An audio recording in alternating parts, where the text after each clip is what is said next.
ช้านี้ที่เมืองประทิวนะครับไปตามหาข้างเว้นกัน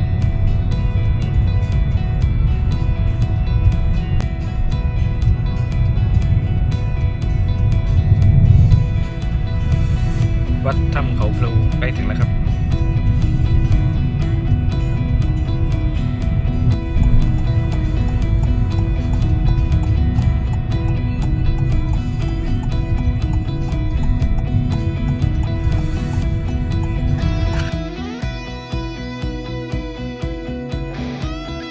จะเอข้างเว้นประทิวได้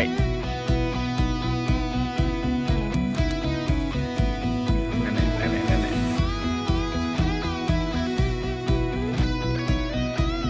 ข้างเว้นประทิวครับ